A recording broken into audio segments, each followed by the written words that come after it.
With the Italians itching for war, and the support he had garnered within the Senate beginning to waver, Marcus Livius Drusus called the plebeian assembly so that he could pass the legislation allowing him to settle colonies in Italy and Sicily. Unfortunately, this plebeian assembly led to violence.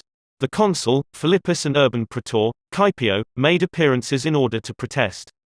Philippus tried to use his authority as consul to stop the proceedings, but the crowd, who thought he was interfering with a tribune's civic duties, attacked and beat the consul, dragging him off by his throat. This attack deeply alarmed the Senate, including those who had thrown their support behind Drusus's legislation. Following the assault on Philippus, Caepio continued to protest until Drusus threatened to have his ex-brother-in-law thrown from the Tarpeian Rock. To be thrown from the Tarpeian Rock was an act of legal execution reserved for convicted criminals. Drusus, however, threatened Caepio for practicing his legal right to protest a political agenda. By September, the violence, as well as the sheer amount of legislation attempted by Drusus, had completely eroded his support within the Senate. Eminent senators who had initially backed Drusus, now took a step back, wondering if they had created a monster they could no longer control. Was Marcus Livius Drusus their own version of the demagogue Gaius Marius had created in Saturninus? The answer came when news of an oath being taken by the Italians reached the Senate's ears. The wording of that oath is preserved for us today.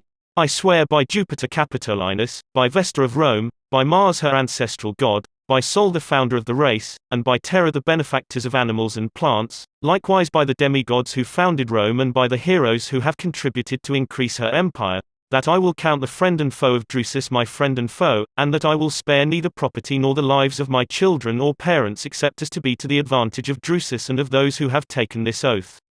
If I become a citizen by the law of Drusus, I shall consider Rome my country and Drusus my greatest benefactor. When a person, or a town, was enfranchised, the new citizens became the clients of whichever senator had successfully negotiated their citizenship. This fiduciary responsibility continued down through their descendants, and clients were obligated to support their patron in all things. This support generally came in the form of votes. Whomever had the largest clientele could essentially control the outcome of most elections simply by demanding their clientele vote for the candidate of their benefactor's choice. With the possible constituency of Marcus Livius Drusus now threatening to engulf most of Italy, he and his descendants could wield power over elections for generations to come. The Senate feared that Marcus Livius Drusus was fundamentally remaking the whole world, building such personal prestige and following that the rest of the Senate would never again be able to counter the influence of the Livii Drusi clan. But, Marcus Livius Drusus, as tribune of the plebs, had become the voice of the Italians' discontent with their treatment by the Romans.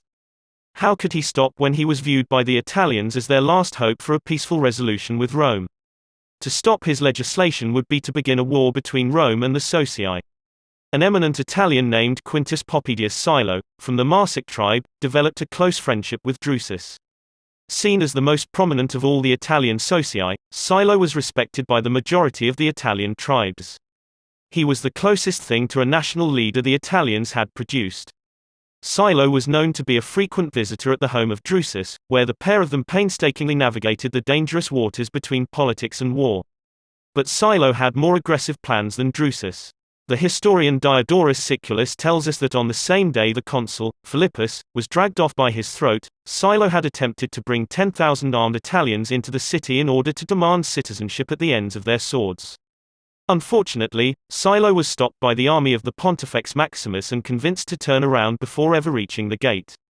10,000 men hiding swords was no match against a full Roman legion, so Silo turned his men around and went home. Unfortunately, though Marcus Livius Drusus did everything within his power to acquire Roman citizenship for the Socii, the Italians were growing more discontented and desperate. They saw only an impenetrable wall of politics they feared Drusus would never breach. Coming to the conclusion that the consuls would prevent Drusus's legislation from passing at any cost, the Italian leaders hatched a plot to take both consuls out of the equation. The plan was to assassinate the consuls, then mobilize the Italian army to secede completely from Rome. Drusus, however, got wind of this plot, which was to take place on the Alban Mount. He immediately notified the consul, Philippus, telling him everything he had learned. Both consuls successfully avoided assassination but, with the Senate now in full panic, Philippus leveraged their trepidation to completely undo everything Drusus had accomplished. He persuaded the Senate to dismantle all of Drusus's legislation on a combination of religious grounds. Philippus accused Drusus of improperly checking the omens, and of violating a law passed back in 98 BC, which made it illegal to bundle unconnected motions within a single bill, a provision against what we now call riders and amendments. Drusus publicly denounced this senatorial decree, and most likely felt betrayed by Philippus and the Senate. He had proven his duty to Rome by going to his political enemy and warning him of the Alban Mount plot. But his political enemy took advantage of Drusus's vulnerability to undo all Drusus's hard work.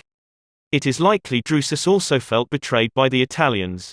He had gambled his entire public career, not to mention his very life, so that the Italian allies could gain the enfranchisement. The Socii, unfortunately, hadn't trusted Drusus enough to let him legally bring the Senate around to their way of thinking. That was the point of the Republic, to debate and change minds. And so Philippus won the debate. He changed the minds of Drusus's senatorial supporters, and all Drusus's laws were repealed. Because Marcus Livius Drusus was a Roman of the Romans, he believed in the supremacy of the Senate. Though he had the authority to veto the dismantling of his legislation, he did not. They had decided and, whether Drusus thought them right or wrong, he chose not to overstep the Senate's authority.